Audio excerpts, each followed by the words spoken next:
अध्याय 37 रैंकिंग चुनौती। ठीक है, हम दो मुख्य न्यायाधीशों के अनुसार कार्य करेंगे और नकुल शॉ को भाग लेने की अनुमति देंगे। सेक्ट के प्रमुख राजेंद्र शॉ ने नकुल शॉ को रुचि के साथ देखा। सेक्ट के प्रमुख और दो मुख्य न्यायाधीशों के सहमत होने पर किसी ने उनका विरोध करने की हिम्मत नहीं की। ये पहली बार था जब नकुल शॉ ने अपने सेक्ट से जुड़ाव महसूस किया था। दिनेश शॉ गुस्से से कांप रहा था। उसे विश्वास नहीं हो रहा था कि नकुल शॉ जीवित लौट सकता है। ग्रे ईगल विफल हो गया है। ग्रे ईगल की ताकत के साथ वह कैसे विफल हो सकता है? नकुल शॉ, न्यायाधीश ने कहा, मैं अब तुम्हें नियम समझाता हूँ। हाँ, नकुल शॉ ने ध्यान से सुना।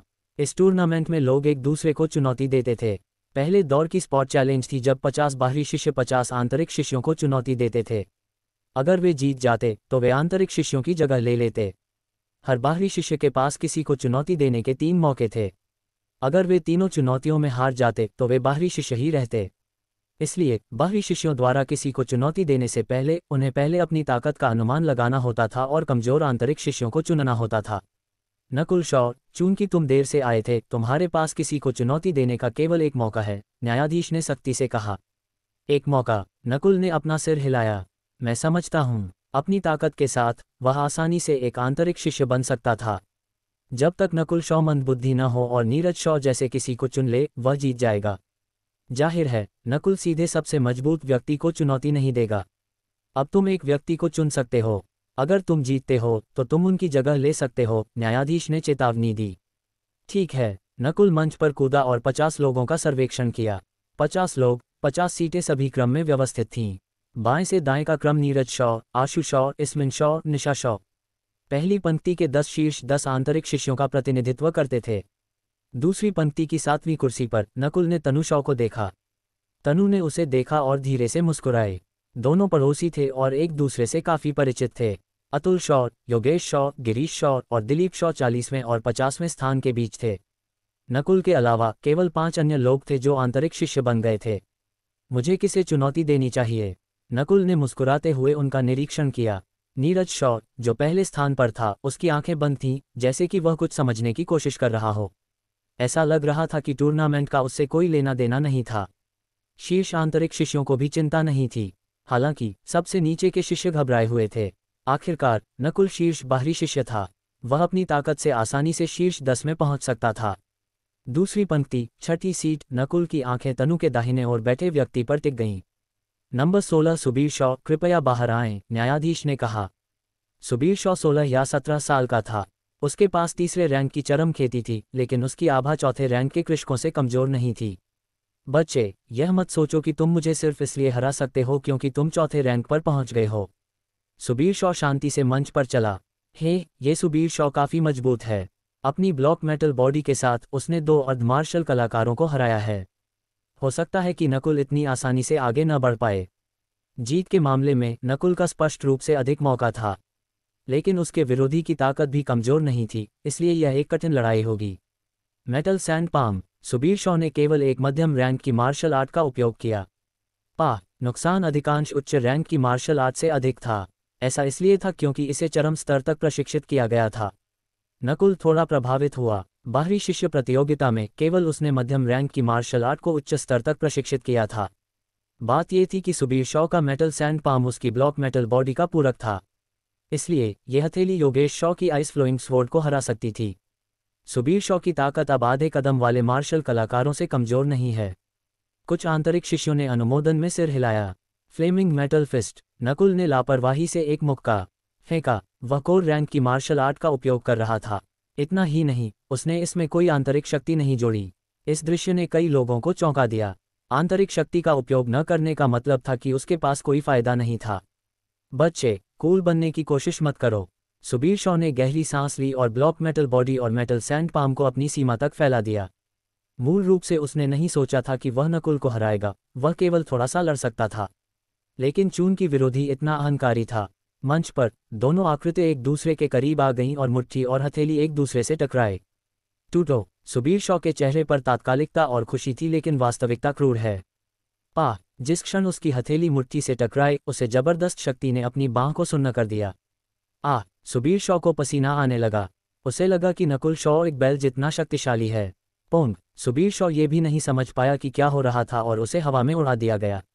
एक ही चाल। सुबीर शॉ को हराने में नकुल शॉ को बस एक ही चाल लगी। हालांकि यह आश्चर्यजनक नहीं था कि नकुल शॉ जीतेगा, एक चाल में जीतना चौंकाने वाला था। उसने कोर रैंक की मार्शल आर्ट का उपयोग करके जीत हासिल की और उसने किसी भी आंतरिक शक्ति का उपयोग नहीं किया। नकुल ने एक उच्च रैंक की बॉडी मार्शल आर्ट सीखी है। नकुल शॉ, चुनौती सफल। तुम अब 16वें स्थान पर हो। सुबीर शॉ के लिए तुम्हारे पास किसी को चुनौती देने के 3 मौके हैं, न्यायाधीश ने घोषणा की। सुबीर शॉ को हराने के बाद नकुल शांति से दूसरी पंक्ति की 6ठी सीट पर चला गया। उसके बाईं ओर तनु थी। तुम्हारी मेटल वॉल टेक्निक कम से कम तीसरे स्तर पर पहुंच गई है, तनु ने कहा, थोड़ी हैरान होकर। नकुल ने ये कौशल केवल 1 सप्ताह पहले उसके दादा से सीखा था। उसके ज्ञान के अनुसार मेटल वॉल टेक्निक को प्रशिक्षित करना बहुत कठिन था। उसके दादा ने कहा था कि नकुल इसे सबसे अच्छे से दूसरे स्तर तक ही प्रशिक्षित कर पाएगा। लेकिन नकुल के प्रदर्शन से उसकी मेटल वॉल टेक्निक कम से कम तीसरे स्तर पर पहुंच गई थी। हाँ, नकुल मुस्कुराया। उसकी मेटल वॉल टेक्निक पहले ही चरम चौथे स्तर पर पहुंच गई थी। तीसरे और चौथे स्तर के बीच एक बड़ा अंतर था। सुबीर शॉ से लड़ते समय नकुल ने अपनी आधी ताकत का भी उपयोग नहीं किया था। मंच पर लड़ाई जारी रही। नियमों के अनुसार सुबीर शॉ के पास किसी को चुनौती देने का एक और मौका था। जल्द ही सुबीर शॉ ने सफलतापूर्वक किसी ऐसे व्यक्ति को हराया जो 26वें स्थान पर था। टूर्नामेंट में देरी हुई क्योंकि नकुल नए स्पॉट चुनौतियों से गुजरने के लिए आधे रास्ते में प्रवेश कर गया था। क्योंकि आंतरिक शिष्यों के लिए 50 स्थान थे और 51 लोग थे, एक व्यक्ति को बाहर कर दिया गया था। लेकिन नकुल और 5 अन्य बाहरी शिष्य आंतरिक शिष्य बन गए थे। स्पॉट चुनौती समाप्त हो गई है। न्यायाधीश ने एक सांस छोड़ी और अगले दौर की शुरुआत की घोषणा करना शुरू कर दिया। वे रैंकिंग टूर्नामेंट की ओर बढ़ रहे थे। पिछली खबर के अनुसार शीर्ष 20, 10 और 3 के अलग अलग पुरस्कार थे। शीर्ष 3 चरम रैंक की मार्शल आर्ट चुन सकते थे। ये वह जगह थी जहां नकुल विशेष रूप से रुचि रखता था। ये स्पष्ट था कि प्रतियोगिता बहुत भयंकर होने वाली थी। साथ ही आंतरिक शिष्यों की रैंकिंग से किसी के सम्मान और महिमा का फैसला होता था। यहाँ सभी युवा 18 या उससे कम उम्र के थे और उनमें जीतने की इच्छा थी। दूसरे दौर के रैंकिंग टूर्नामेंट का मतलब है कि आप सभी के पास किसी को चुनौती देने के 3 मौके हैं। अगर आप असफल होते हैं तो आपके मौके 1 से कम हो जाते हैं, न्यायाधीश ने कहा। नियम बहुत स्पष्ट थे। जो पीछे रैंक किए गए थे वे उच्च रैंक वाले लोगों को चुनौती देंगे। अगर वे जीतते हैं तो वे विरोधी की रैंक की जगह लेंगे। हर किसी के पास किसी को चुनौती देने के केवल 3 मौके थे। अगर वे सफल होते हैं तो उनके पास अभी भी 3 मौके थे, लेकिन अगर वे असफल होते हैं तो उनके मौके 1 से कम हो जाते हैं। समझ गए? 50 लोगों ने सिर हिलाया। जो आखिरी रैंक पर थे उन्होंने पहले दूसरों को चुनौती दी। ये रैंक 50 से शुरू हुआ। हालांकि सबसे नीचे वालों के लिए वे आंतरिक शिष्य बनने में पहले से ही बहुत खुश थे और वे जानते थे कि उन्हें शीर्ष 20 में आने का कोई मौका नहीं है। इसलिए 40 में से 50वें रैंक वाले बहुत से लोग चुनौतियां नहीं कर रहे थे। अगर कुछ थे भी तो वे सिर्फ दिखावा करना चाहते थे और अगर वे उच्च रैंकिंग जीतते थे तो उन्हें कोई पुरस्कार भी नहीं मिलता था। 40वां, 39वां, 38वां रैंकिंग करीब और करीब आ गई। जब ये 20 में से 30वें स्थान पर पहुंचा तो लड़ाई अधिक से अधिक भयंकर हो गई। अतुल शॉ और योगेश शॉ जैसे लोग सभी शीर्ष 30 में पहुंच गए थे। योगेश शॉ 12वें स्थान पर पहुंच गया था और अतुल शॉ 15वें स्थान पर पहुंच गया था। कुल मिलाकर शीर्ष 20 आंतरिक शिष्यों में अर्ध मार्शल कलाकारों की ताकत थी। नकुल और तनु दोनों सच्चे मार्शल कलाकार थे, इसलिए किसी ने उन्हें चुनौती देने की हिम्मत नहीं की। 10 से कम शिष्य थे जो मार्शल पद के चौथे रैंक तक पहुंचे थे। शीर्ष 20 की पुष्टि होने के बाद उन्होंने शीर्ष 10 के लिए प्रतिस्पर्धा करना शुरू कर दिया। जल्द ही तनु की बारी किसी को चुनौती देने की थी। तनु की बारी के बाद नकुल किसी को चुनौती देगा। कई शीर्ष 10 आंतरिक शिष्य थे जो मार्शल पद के चौथे रैंक तक नहीं पहुंचे थे। तनु ने नंबर 6 को चुनौती देने का फैसला किया और उसने अपना मैच आसानी से जीत लिया। शीर्ष 10 में पहुंचने के बाद तनु ने किसी को चुनौती देने के अपने मौके को छोड़ दिया। इस तरह वह अभी भी अगले 2 दौर के लिए अपने 2 मौके बचा सकती थी। नंबर 16 नकुल, अब तुम्हारी बारी है, न्यायाधीश ने घोषणा की। अध्याय 38 इस्मीन शॉ की चुनौती। आखिरकार नकुल की बारी थी। शीर्ष बाहरी शिष्य होने के नाते वह किसे चुनौती देगा। शीर्ष 6 सभी चौथे रैंक पर पहुंच गए थे। नीरज शॉ 5वें रैंक के चरम पर पहुंच गया था, नकुल से थोड़ा बेहतर। भीड़ की उम्मीद भरी नजरों के तहत नकुल ने धीरे से कहा, पास। क्या पास? इस दौर में किसी को चुनौती देने का मौका छोड़ने का मतलब है कि तुम्हारे पास अब किसी को चुनौती देने के केवल 2 मौके बचे हैं, न्यायाधीश ने आश्चर्यचकित होकर कहा। हालांकि नियमों में कहा गया था कि चुनौती देने वाला चाहे तो अपना मौका छोड़ सकता है। नकुल के पास स्पष्ट रूप से अपनी योजनाएं थीं जब उसने अपनी बारी पास की। उसका लक्ष्य शीर्ष 3 था। ये 3 राउंड में से केवल पहला था, उसे हर किसी को अपनी असली ताकत जानने की ज़रूरत नहीं थी। दूसरे, वह पहले नीरज शॉ की असली ताकत को समझना चाहता था। नकुल ने शीर्ष 3 को नीचा देखने की हिम्मत नहीं की क्योंकि वे सभी 5वें रैंक पर पहुंच गए थे। हम्फ, तुम्हें लगता है कि तुमने अपना मौका छोड़ दिया तो मेरे पास कोई रास्ता नहीं है। इसमीन शॉ, जो तीसरे स्थान पर था, ने नकुल की ओर व्यंग्यपूर्ण ढंग से देखा। नकुल उसकी शत्रुता महसूस कर सकता था। टूर्नामेंट से पहले इसमीन शॉ ने एक बार उससे कहा था कि वह उसकी बांह तोड़ देगा, जैसा कि नकुल ने योगेश शॉ के साथ किया था। 10 दिनों के बाद इसमीन शॉ की खेती पूरी तरह से स्थिर थी और वह अपनी आंतरिक शक्ति को नियंत्रण में रख सकता था। 15वां, 14वां, 13वां चुनौती देने वाले मजबूत हो गए। शीर्ष 10 के लिए प्रतियोगिता बहुत तीव्र थी, लेकिन यह मुख्य रूप से 7वें से 10वें स्थान पर केंद्रित थी। ऐसा इसलिए था क्योंकि अन्य 6 सभी चौथे रैंक या उससे ऊपर पहुंच गए थे और उनके स्थान स्थिर थे। जल्द ही शीर्ष 10 का फैसला हो गया। अब लोग शीर्ष 5 और यहां तक कि शीर्ष 3 पर केंद्रित थे। मैं नंबर 4 निशा शॉ को चुनौती देना चाहता हूं, नीले कपड़ों वाले युवा ने अपनी गदा पकड़े हुए कहा। निशा शॉ ने जो छाप नकुल पर छोड़ी थी वह कोमल, शांत और शांत थी। तुहिन शॉ, तुम अभी कुछ समय पहले ही चौथे रैंक पर पहुंचे हो और तुम मुझे पहले ही चुनौती दे रहे हो। निशा शॉ धीरे से मुस्कुराए। उसकी लड़ाई की शैली उसके रवैये के समान थी। वह कठोरता का मुकाबला करने के लिए कोमलता का उपयोग करती थी और उसकी विशेषता गति थी। तुम शीर्ष 5 में एकमात्र ऐसी हो जिसे मैं चुनौती दे सकता हूं। चलो एक अच्छी लड़ाई लड़ते हैं। तुहिन शॉ ने अपनी गदा के साथ नृत्य किया। ये रैंकिंग टूर्नामेंट की शुरुआत ही थी और 2 सच्चे मार्शल कलाकार पहले से ही लड़ रहे थे। लंबे समय तक उलझने के बाद निशा शॉ विजयी हुई। आखिरकार उसके पास उच्च खेती थी और उसके कौशल को उच्च स्तर तक प्रशिक्षित किया गया था। हालांकि तुहिन शॉ हार गया, उसकी रैंकिंग वही रही। निशा शॉ ने शीर्ष 3 को देखते हुए असहाय महसूस किया। शीर्ष 3 सभी बहुत मजबूत थे। वे सभी 5वें रैंक पर पहुंच गए थे, लेकिन इतनी आसानी से हार मानना उसकी शैली नहीं थी। निशा शॉ ने आखिरकार अपना फैसला लिया। मैं नंबर 2 आशु शॉ को चुनौती देना चुनती हूं। आशु शॉ भी हाल ही में 5वें रैंक पर पहुंचा था, लेकिन उसकी आंतरिक शक्ति इसमीन शॉ जितनी मजबूत नहीं थी। हाँ, तुम जानती हो कि तुम फिर भी हार जाओगी निशा शॉ, तो क्यों परेशान हो। आशु शॉ आलस्य से मंच पर कूदा। दोनों आमने सामने आए। नकुल अब आखिरकार शीर्ष 3 की ताकत देख सकता था। Blue cloud finger. Nisha Shaw ने धीरे धीरे अपनी उंगली उठाई। उंगली से एक हल्की नीली चमक निकली। ये कमजोर और नाजुक लग रही थी, फिर भी ये हवा में लहराए। उसका यह उंगली कौशल एक उच्च रैंक की मार्शल आर्ट थी। उसने इसे उच्च स्तर तक प्रशिक्षित किया था और वह इसका उपयोग बहुत अच्छी तरह से समझती थी। अंडस्को उसके कौशल का नुकसान बुरा नहीं है। ऊर्जा एक बिंदु पर केंद्रित है। इसमें पानी की कोमलता और बर्फ की कठोरता दोनों शामिल हैं। अंडस्को, नकुल ने अपनी बाईं आंख से देखते हुए विश्लेषण किया। हालांकि योगेश शॉ की आइस फ्लोइंग स्वॉर्ड और निशा शॉ की ब्लू क्लाउड फिंगर दोनों उच्च रैंक की मार्शल आर्ट थी जो उच्च स्तर तक पहुंच गई थी, उनके द्वारा किए गए नुकसान की तुलना नहीं की जा सकती थी। तुम केवल इतना ही सुधार कर पाए हो। आशु शॉ की आलसी आवाज सुनाई दी। आशु शॉ का शरीर एक बाद की छवि में बदल गया क्योंकि उसने निशा शॉ के हमले से बचा। अच्छा नहीं, उसने अभी भी आशु शॉ की ताकत को कम करके आंका था। आशु शॉ का आंदोलन कौशल उच्च स्तर पर पहुंच गया है, शिष्यों ने चिल्लाया। Howling sky fist. Ashu Shaw Nisha Shaw के पीछे दिखाई दिया और उस पर मुक्का मारा। उसकी मुट्ठी एक चमकीली लाल चमक से ढकी हुई थी। जब ये हवा में चला तो इसने बिजली जैसी ध्वनि उत्पन्न की। केवल मुट्ठी के हवा में चलने से ही कुछ आंतरिक शिष्यों के कान के पर्दे कांप उठे। अंडस्को क्या विनाशकारी मुट्ठी कौशल है।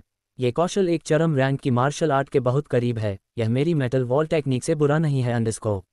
नकुल थोड़ा हैरान था। Blue clouds flying. Nisha Shaw ने चिल्लाया जैसे ही उसने सीधे मूके को लिया। तुरंत उसे हवा में उड़ा दिया गया और वह जमीन पर गिरते ही खून खांसने लगी। केवल एक मूके ने निशा शॉ को घायल कर दिया। ये सौभाग्य था कि उसने कठोरता का मुकाबला करने के लिए कोमलता का उपयोग किया, कोई भी अन्य कृषक तुरंत पराजित हो जाता। वह बस वार्म अप था। आशु शॉ ने उदासीनता से कहा और फिर से हमला किया। उसके प्रदर्शन ने सभी शिष्यों को उससे सावधान कर दिया। उच्च रैंक का फुटवर्क कौशल, उच्च रैंक का आंतरिक शक्ति कौशल, उच्च रैंक का शरीर कौशल। आशु शॉ के कौशल प्रदर्शित हुए। हालांकि उसने कई अलग अलग कौशल सीखे थे, उनमें से अधिकांश उच्च स्तर पर पहुंच गए थे। यहां तक कि उसका शरीर कौशल भी चौथे स्तर पर पहुंच गया था, जिसका अर्थ था कि वह केवल अपने शरीर से तलवारों और ब्लेड का मुकाबला करने में सक्षम था। अंडस्को कोई स्पष्ट खामियां नहीं हैं। उसका हॉलिंग स्काई फिस्ट जानलेवा है अंडस्को, नकुल ने सोचा। वह एक कठिन प्रतिद्वंद्वी था। इसमें कोई आश्चर्य नहीं कि उसने बाहरी शिष्यों की प्रतियोगिता में उसे इतनी तिरस्कारपूर्ण ढंग से देखा था। तब नकुल उसके 3 चालों से अधिक नहीं टिक पाता। मंच पर आशु शॉ बस निशा शॉ के साथ खेल रहा था। लगभग 20 वारों का आदान प्रदान करने के बाद निशा शॉ पहले ही हाँफ रही थी और उसने आत्मसमर्पण कर दिया। निशा शॉ जानती थी कि वह केवल 20 चालें ही टिक सकती थी क्योंकि आशु शॉ उस पर आसान हो रहा था। अगर आशु शॉ ने अपनी पूरी कोशिश की होती तो वह 3 चालों के भीतर जीत जाता। तुम में से किसी को भी शीर्ष 3 को चुनौती देने का अधिकार नहीं है, आशु शॉ ने कहा जैसे ही उसने लापरवाही से नकुल की ओर देखा। नकुल को तुरंत एक एहसास हुआ कि उसके विचारों को पढ़ा जा रहा है। उसे कैसे पता चला कि नकुल शीर्ष 3 को चुनौती देने जा रहा था? अभी की स्थिति को देखते हुए चौथे स्थान पर निशा शॉ, 5वें स्थान पर तुहिन शॉ और छठे स्थान पर तनु का शीर्ष 3 को चुनौती देने का कोई इरादा नहीं लग रहा था। निशा शॉ की बारी के बाद इस्मीन शॉ की बारी थी। इस्मीन शॉ, कई लोगों ने इस्मीन शॉ का जयकार किया क्योंकि वह पहले स्थान पर आने का दावेदार था। टूर्नामेंट अब अपने चरम पर पहुंच गया था, यहां तक कि आशु शॉ का भी। इस्मीन शॉ को देखते हुए एक गंभीर भाव था। केवल पहले स्थान पर नीरज शॉ का एक भावहीन चेहरा था। इस्मीन शॉ की आंखें आशु शॉ और नीरज शॉ के बीच से गुजरीं। वह तीसरे स्थान पर था और उसके सामने केवल 2 लोग थे, नीरज शॉ या आशु शॉ। शिष्य उम्मीद से भरे थे। अगर इस्मीन शॉ नीरज शॉ या आशु शॉ में से किसी को भी चुनता है तो यह एक तीव्र मैच होगा। हालांकि वास्तविकता अलग थी। इस्मीन शॉ की आंखें नीरज शॉ और आशु शॉ को पार करने के बाद उसने इसके बजाय दूसरी पंक्ति को देखना शुरू कर दिया। दूसरी पंक्ति के शिष्य डर से कांप उठे। पहली पंक्ति शीर्ष 10 शिष्य थे, दूसरी पंक्ति 11वें से 20वें शिष्य थे। मैं चुनौती देना चाहता हूं दूसरी पंक्ति की छठी सीट को। इस्मीन शॉ की ठंडी आवाज गूंजी। दूसरी पंक्ति की छठी सीट। इस्मीन शॉ ने शीर्ष 2 को चुनौती नहीं दी, यहां तक कि शीर्ष 10 को भी नहीं, बल्कि शीर्ष 20 को। दूसरी पंक्ति की छठी सीट। वह बदकिस्मत हरामी कौन था? भीड़ का ध्यान उस जगह की ओर मुड़ गया। नकुल चौंक गया। इस्मीन शॉ उसे चुनौती दे रहा था। इस्मीन शॉ, क्या तुम वाकई ऐसा करना चाहते हो? न्यायाधीश ने अपनी भौहें सिकुड़ी। जो उच्च रैंक पर हैं वे अपनी जगह खो देंगे अगर वे कम रैंक वाले व्यक्ति से हार जाते हैं, और अगर तुम जीत भी जाते हो तो कोई फायदा नहीं होगा। नियमों के अनुसार उच्च रैंक वाले लोग कम रैंक वालों को चुनौती दे सकते थे, लेकिन कोई भी ऐसा नहीं करेगा क्योंकि इसमें कोई फायदा नहीं था। इसके बजाय किसी को अपने चुनौती देने के मौकों में से एक को खोना पड़ेगा। इस्मीन शॉ की जानलेवा आंखें नकुल पर टिक गईं। कुछ शिष्यों ने समझदारी भरी नजरें डालीं। उनमें से कई जानते थे कि इस्मीन शॉ योगेश शॉ का चचेरा भाई था और उनका रिश्ता काफी अच्छा था। 12वें स्थान पर योगेश शॉ ने तुरंत इस्मीन शॉ की ओर कृतज्ञता से देखा। नकुल, क्या तुम में मुझसे लड़ने की हिम्मत नहीं है? इस्मीन शॉ ने व्यंग्य किया। डरने की क्या बात है? नकुल भावहीन रहा जैसे ही वह मंच पर कूदा। हालांकि वह जानता था कि उसे इस्मीन शॉ से लड़ना होगा, उसने नहीं सोचा था कि यह इतनी जल्दी होगा। मैं पहले उसकी बांह तोड़ूंगा, फिर मैं नीरज शॉ को चुनौती दूंगा, इस्मीन शॉ ने योजना बनाई। इस्मीन शॉ नकुल को चुनौती दे रहा है। ये स्पष्ट है, वह अपने चचेरे भाई का बदला ले रहा है। हालांकि नकुल मजबूत है, वह अभी भी इस्मीन शॉ का मुकाबला नहीं है। कई शिष्य या तो सहानुभूतिपूर्ण थे या खुश थे। हालांकि नकुल शीर्ष बाहरी शिष्य था और वह एक सच्चा मार्शल कलाकार था। उसके और इस्मीन शॉ के बीच अभी भी एक बड़ा अंतर था।